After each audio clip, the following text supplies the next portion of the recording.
Here to discuss now, Avery Friedman, a civil rights attorney and law professor, and Richard Herman, a criminal defense attorney. Good to see you both.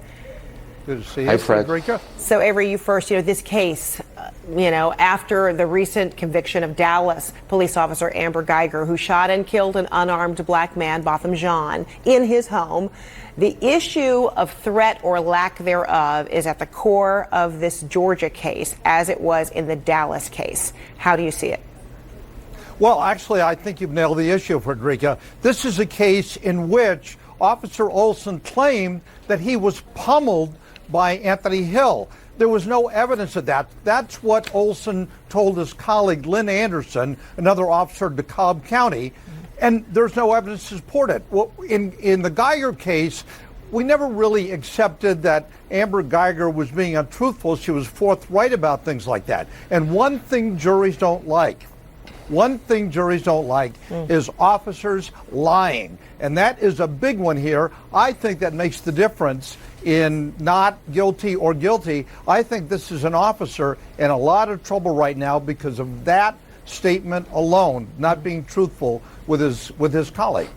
So Richard, at issue is establishing the threat. When someone is unarmed, maybe they're acting erratically. Many jurisdictions have that protocol means they're maybe beyond words, a use of a baton, but not lethal force. Is that what the issue is here?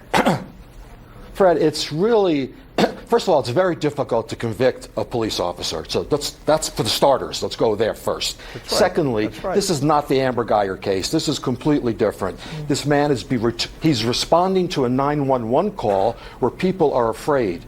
So it's very easy in slow motion as a Monday morning quarterback to look at this and analyze it and take your time and think about all these other. The officer pulls up on a 911 call, gets out of his car. There's this guy running around naked. He sees the police officer. He starts charging the police officer. The police officer gives him two commands: stop, stop. And we know what happens, Fred, from all these years. When you ignore a command from a police officer, nothing good is going to happen.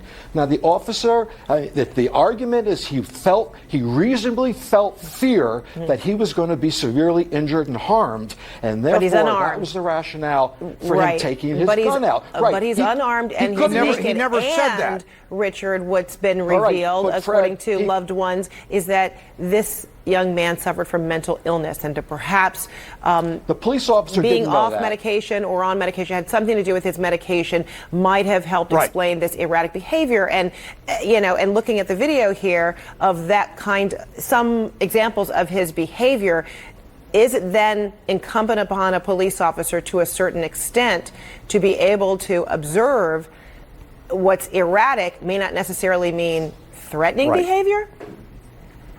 Oh, that's Fred, a very important issue here.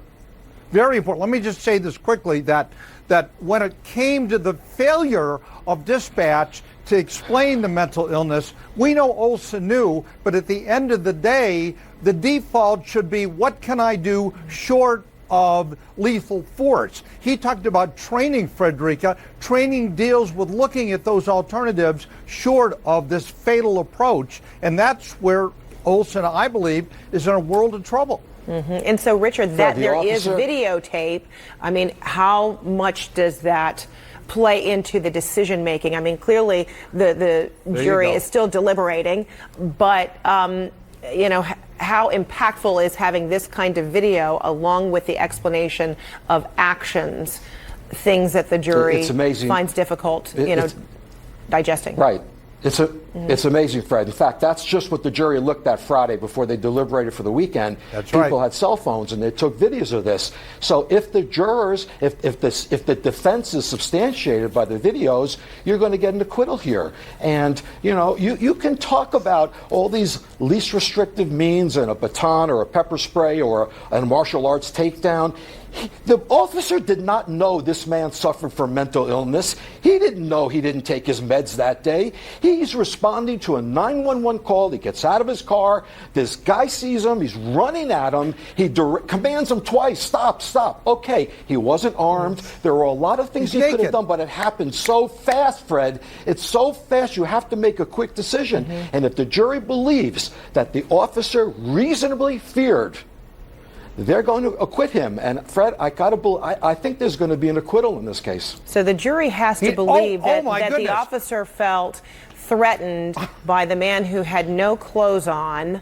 Right. And he didn't, according to any of the witnesses, didn't appear to be holding a weapon. And the jury now has to really get into the head of the officer to have a clear understanding about the kind of threat that he felt. They did, Frederica, they did that Georgia Bureau of Investigation tape provided the opportunity for Officer Olson to say whether he was in fear of mortal danger or serious bodily injury. He never says it. It wasn't fear. He defaulted back to training. And that's, I think, pivotal, critical in what the jury is going to do here. Richard may be thinking an acquittal. I don't see it that way at all.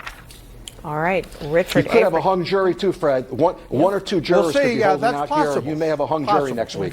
Yeah, you may have a hung jury. Tough to call. Okay, they go back to resuming deliberations on Monday. Richard Avery, thank you. Okay, Let's see you.